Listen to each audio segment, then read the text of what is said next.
m'habituer à m'exprimer en public. C'est l'occasion pour moi de vous dire... Magnifique, c'est le plus beau discours de remerciement qu'on puisse faire. Tu vas faire un malheur le jour de la remise des prix. Adil, tu n'en as entendu qu'un quart de phrase. Oh, ça continuait, mais ça commence très fort. C'est vrai? Je ne sais jamais trop quoi dire dans ces cérémonies. Ça me paralyse. Je déteste prendre la parole. Je préférerais encore toucher une grosse migale. Magnifique, je le répète, c'est le plus beau discours qu'on puisse faire. Adil, c'est pas mon discours, ça. Est-ce que tu sais seulement ce que c'est une remise des prix? Quoi, tu plaisantes? J'ai remporté le prix du pantalon le plus bouffant à l'école de Balaam Kahadar. Quoique j'ai triché en m'emplissant les poches de gaz. De quel genre de gaz? Il vaut mieux que tu l'ignores. Oh. Bon, je te fais confiance, mais je tiens à avoir un autre avis. Un autre avis? Mais ce n'est qu'un malheureux Samuel. Brillante déduction, Sherlock. Et ces choses que tu as aux pieds, je crois que ce sont des chaussures. Ah d'accord. Toi aussi tu te creuses la tête pour ton discours de remise des prix. Non, tu rigoles. Le seul prix que j'ai une chance d'avoir, c'est le prix du plus long somme pendant le cours d'histoire. Il décerne ce prix-là? Non, mais il y en a un pour les génies au QI de souris. Waouh! Je peux peut-être concourir? Est-ce qu'à cause de ton énorme turban, ton cerveau est comprimé? C'était de l'ironie. Ah oui. Si on donne un prix pour les grincheuses, je suis sûre que tu le remporteras. Je suis désolée. Je suis sur les nerfs. J'ai 2 heures de supplice ce matin. 2 heures avec Monsieur Ross. Il est méchant comme la gale et toujours de mauvaise humeur. Ross l'atroce, c'est comme ça qu'on l'appelle. Déjà que l'histoire, il n'y a pas plus mortel comme matière. Je te le dis, c'est l'horreur. L'histoire? Mortelle? Attends, on voit que tu n'étais pas là quand le peuple en colère a pris la Bastille au début de la Révolution française. Non, ça va t'étonner, mais je crois que j'ai raté cette fête. Moi, je l'ai vu. La date, c'est 1789. Le lieu de l'action, Paris. Ce jour-là, mon maître, un homme moderne, convoque toute sa maison. « Tous au siège, les sans-culottes !» nous dit-il. Je lui réponds, mais ce sont des toilettes une seule place. Mais avant qu'il m'ait mouché, j'ai compris de quoi il parlait. Des centaines de pauvres gens en marche, hurlant, une foule menaçante en mouvement, avançant comme une machine folle vers les portes de Versailles. « Nous voulons du pain !» criaient les gens. Avec de la confiture, ce serait bien aussi, j'ajoutais. Mais la foule ne m'écoute pas. Tous n'ont plus qu'une seule idée en tête, voir le roi. Un roi tout tremblant de peur sur son trône.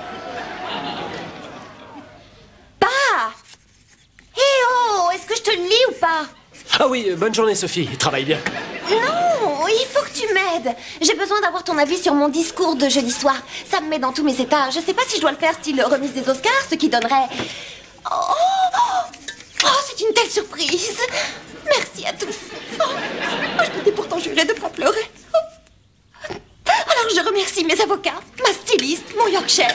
C'est parfait ça, ne change rien. Ou alors je peux le faire aussi... style jeune de la zone. Hey yo, ce prix c'est de la balle. Quand on vient de la zone comme moi, les bons plans ça n'arrive qu'une fois. Et Dieu-moi ça mon frère, j'ai décroché un prix, c'est d'enfer. C'est le kiff et aux profs du lycée, je dis respect. Tu as vu, il est presque l'admis. Qu'est-ce que tu as? Est-ce que tu m'écoutes ou pas? Ah, c'est aussi mon avis.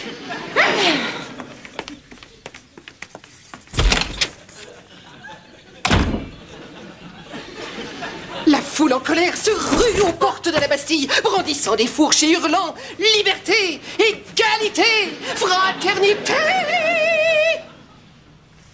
Et c'est comme ça, en gros, que la Révolution a commencé. Waouh, c'est fou. C'était un super résumé. Grâce à ton exposé, j'ai appris plein de choses et j'ai adoré ça. Ouf. Dommage. Je suis sûre que l'atroce Monsieur Ross se chargera de détruire mon tout nouvel intérêt pour l'histoire, rasoir comme il est. Et lui, il n'a aucune patience. Lui, il nous explique pas quand on comprend rien. Adil, je souhaiterais t'avoir pour prof d'histoire. Mais bon, à ce soir. Quoi, c'est un souhait? Ça avait l'air d'un souhait. Quoique ce soit bizarrement formulé. Oh! Je souhaiterais que ces filles soient plus claires quand elles ont un souhait. Adil, j'ai un souhait. Ça, au moins, c'est clair. Je souhaite que papa écoute un peu plus ce que je dis et qu'il agisse en fonction de ça. J'en ai assez qu'il m'ignore. Tu souhaites et moi j'exauce. Oh, magie prend naissance en moi. Transforme l'homme qui vit sous ce toit. Qu'à présent il soit tout ouïe et écoute tout ce que lui dit sa Sophie chérie. C'est génial. Maintenant, le vœu d'Emma. tu peux t'asseoir 2 secondes, j'aurais besoin... 1, 2, oui. Super, je voulais te montrer mon discours et surtout j'aurais besoin de ton soutien parce que c'est... Non, c'est pas ce genre de soutien que je demande. Je t'explique. Écoute, Oh, bien. C'est bizarre, j'écoute et là, je n'entends rien. Oui, bon, attends une minute. Hein. Surtout, tu restes là. Ah.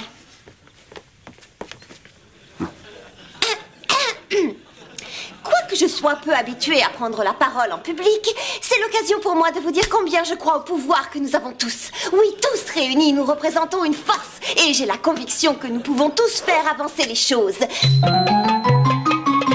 Et élever le niveau de notre école tout au long de l'année prochaine. Merci. Verdict ? Oh, c'est un splendide discours, chérie. Oh, merci. C'est une chance que tu arrives à me suivre. Bon, ben, moi, je pars pour l'école.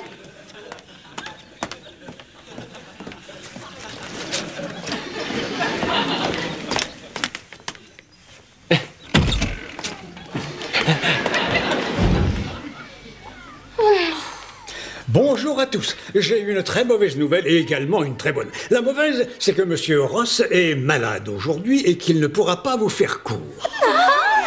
Si c'est ça la mauvaise nouvelle, j'ai hâte d'entendre la bonne. Par un heureux hasard, nous avons réussi à le remplacer. Un autre professeur très compétent s'est présenté ce matin. Il est sûrement mieux que Ross Latrosse. Lui, on pourra le mettre en pointe. Je vous demande d'accueillir votre nouvel enseignant, Monsieur Adil.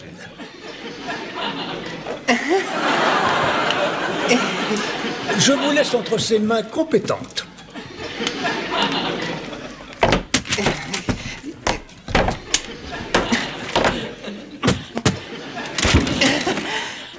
Salut les enfants.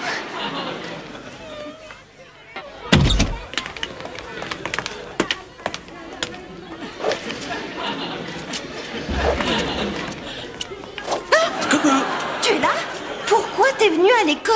Eh bien, c'est pour te suivre, comme tu me l'as dit. Non, tu vois... Oh. Bon, écoute, saute dans le premier bus et rentre à la maison. Ah oui, je saute. Oh non, c'est pas vrai, arrête. Ouais. Oh, c'est un cauchemar. Il vaut mieux que je rentre avec toi. Allez, viens.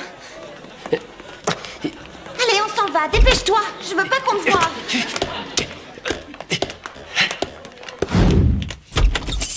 Bon, va t'asseoir. T'as qu'à prendre le fauteuil. Oui. Oh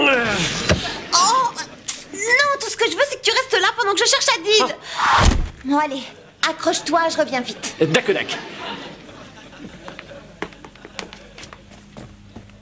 D'accord. Je m'accroche.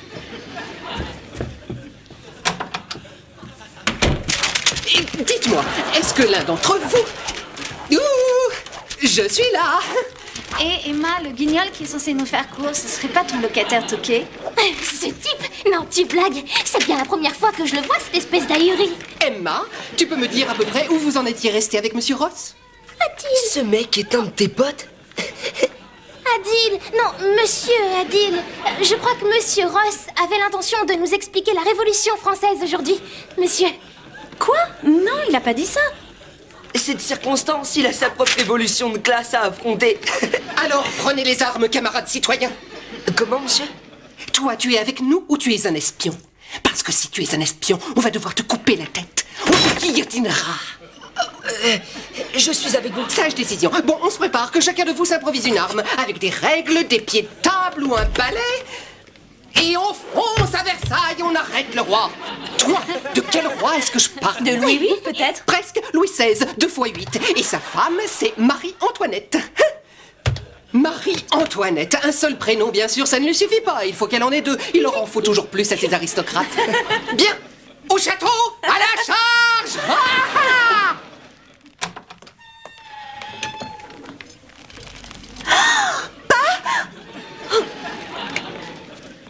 Oh non. Tu vois, t'es contente? Je me suis accroché. C'est ce que tu as dit. Je sais, mais non, s'il te plaît, oublie ce que j'ai dit. Et c'est drôle, je me souviens plus de rien. Tu disais? C'est dangereux de rester là. Allez, rentre, passe par la fenêtre. Mais ça aussi c'est dangereux, il y aura des éclats de verre partout. Oh, pas à travers la fenêtre, je l'ouvrirai avant. Oh, je craque. Ça craque? Où ça? Les révolutionnaires sont entrés dans la Bastille. Ils crient « Vive la République !» Et voilà. C'est comme ça que la France est devenue un État moderne. Ouais.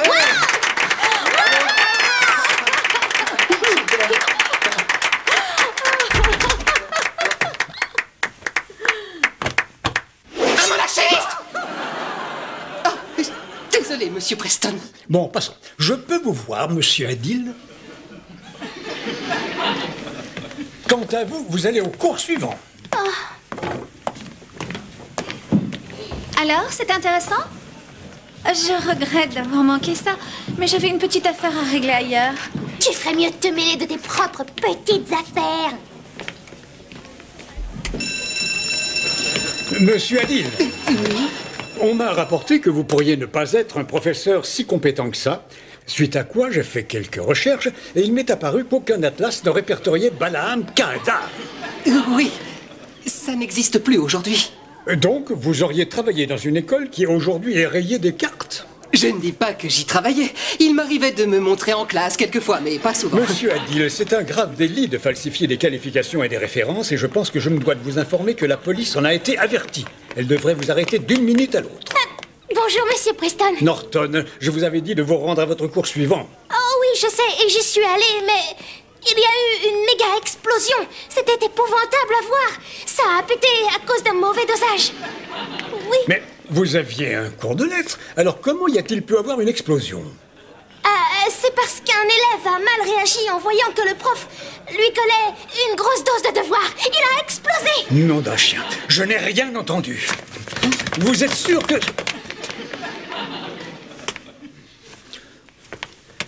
Vous ne vous en tirerez pas comme ça, les deux fraudeurs.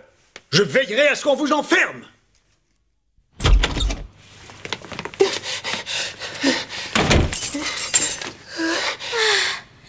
Ça, c'est raide. Les cours de Monsieur Ross sont peut-être mortels, mais avec lui, je risquais pas d'aller en prison comme complice d'un criminel en cavale. Et attends, on va m'envoyer en prison? Ils te font des choses horribles en prison. Ils te forcent à manger des faillots jusqu'à ce que tu étouffes. Calme-toi. Tu te cacheras dans ta lampe. Oh, oui, ma lampe. Il n'y a aucun risque qu'il me coince. Je suis beaucoup trop agile et rapide. Qu'est-ce que... Quoi? On lui a jeté un sort? Oh, laisse-moi entrer, vilaine boîte à sardines. Tu entends? C'est étrange, il y a une sorte de bruit. Arrêtez de me secouer, faites-moi sortir de là!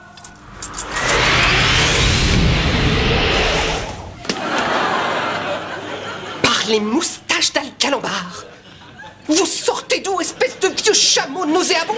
Emma Norton? Tu connais cet ignoble vautour? J'en ai peur. Et d'ailleurs, tout le monde le connaît au lycée. C'est Monsieur Ross. Oh. Jésus-Marie-Joseph, est-ce que c'est encore une blague de potache d'un goût douteux? Eh bien, je suis au regret de vous le dire, ce n'est pas amusant. Monsieur Ross, laissez-moi vous... Vous, silence! Vous allez maudire le jour où l'idée de cette blague a jailli de votre esprit pervers. Attendez un peu que j'en parle à votre père. Ah, Adil, t'es rentré. Écoute, c'est urgent, il faut... Ça alors? Monsieur Ross? Ross l'atroce, oui. Et vous, vous êtes sûrement Monsieur Norton.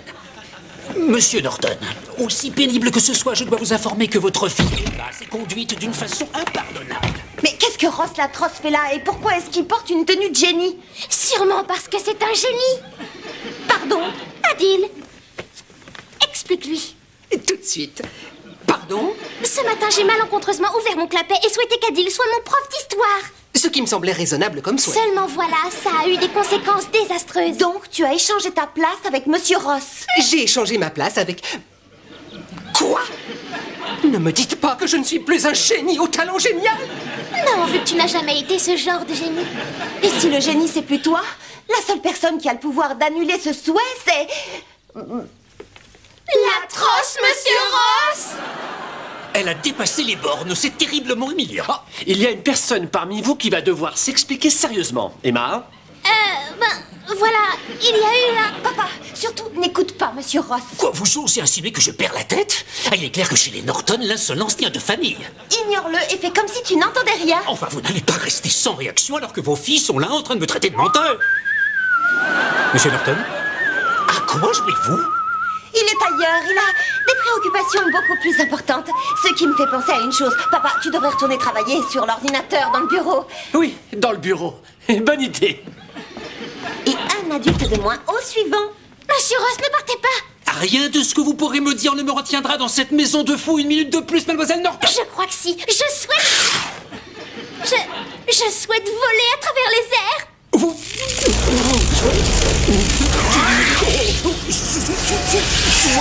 Mais qu'est-ce qui se passe, Jésus-Marie? Tel est mon souhait et je veux voler, Monsieur Ross.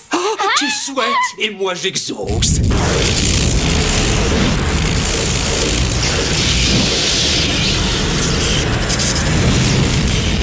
Un poil à côté. Monsieur Ross, ça risque de vous causer un petit choc. Et il vaudrait mieux aller vous asseoir. Monsieur Ross, vous êtes un génie. En conclusion, vous êtes le seul de vous deux à avoir des pouvoirs maintenant. Le seul en mesure de tout faire rentrer dans l'ordre. Non, je dis que c'est impossible. Les génies n'existent pas. Vous voulez une autre preuve? Je souhaite que vous soyez dans ce fauteuil. Tu souhaites et moi j'exauce.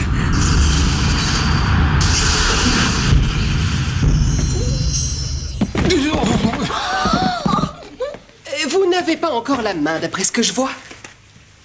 Fiez-vous au Bravadil. Ce sera une joie pour moi de vous enseigner l'usage de vos éblouissants pouvoirs. Mais c'est impossible, je suis en train d'halluciner. Dans cet état de nerf, vous n'arriverez à rien.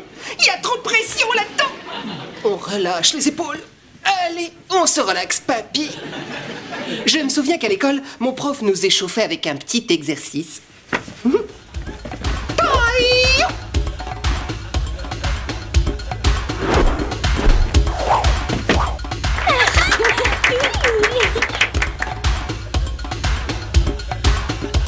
À votre tour.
Fantastique, vraiment fantastique. Vous êtes un professeur étonnant. Oui. Et je n'ai pas que ce talent, j'excelle dans tout le reste. En tout cas, ça y est les amis, je suis prêt. Est-ce que vous en êtes sûr? J'en suis sûr. Sûr que vous êtes sûr? Fais ton souhait. Monsieur Ross, je souhaite que vous échangiez votre place avec Adil. Tu souhaites et moi j'exauce. Jusque-là, on est bon. N'étant qu'un simple enseignant, que la vie de génie tente peu, que la magie en moi exauce ce vœu, qu'on retrouve la place qu'on avait avant.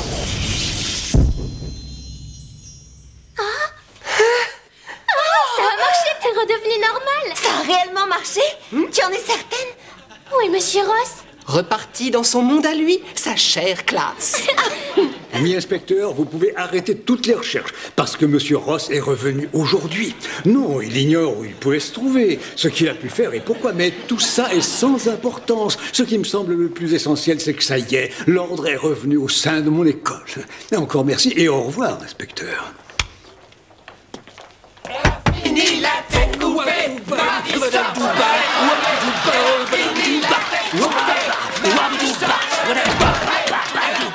Les vacances me font du bien. Oh, c'est bon d'être de nouveau moi. Si tu as un souhait, n'hésite pas, ce sera une joie d'accomplir ma tâche. Si tu es d'attaque, j'aurai 2 souhaits. Impeccable, vas-y, je piaffe d'impatience. Voilà, souhait numéro 1. Je souhaite que mon père redevienne comme il était avant. Facile. Que le passé s'efface, il n'y a plus de traces. Oh! Mais pourquoi... Et c'est quoi le souhait numéro 2? Ce que je souhaite plus que tout, c'est que tu me trouves le discours parfait pour la remise des prix. Est-ce que tu peux essayer? Un discours pour remercier? Ça risque d'être compliqué. Non, ne t'inquiète pas. J'ai une idée. Et maintenant, nous arrivons enfin au prix du meilleur élève du lycée. Mais où est-il? Qu'est-ce qui lui prend autant de temps? Oh, je vais mourir si j'ai rien à dire sur l'estrade. Tu es sauvé, il est là. Excuse-moi, j'ai un peu de retard. Non, tu crois? T'es parti depuis 2 jours, Adil. Mais ça y est, j'ai le discours. Il a fallu combiner l'inspiration et le talent de William Shakespeare, Charles Dickens et J.K. Rowling. Et ça a donné le discours le mieux tourné. Oh, tu es le meilleur. Beau travail. Et nous arrivons au prix de l'élève la plus assidue en cours que nous décernons à Sophie Norton.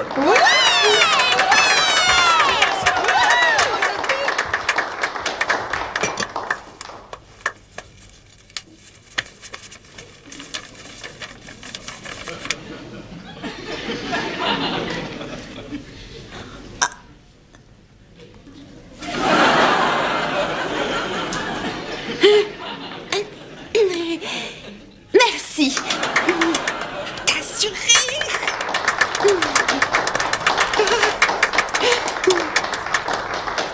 Tu vas voir.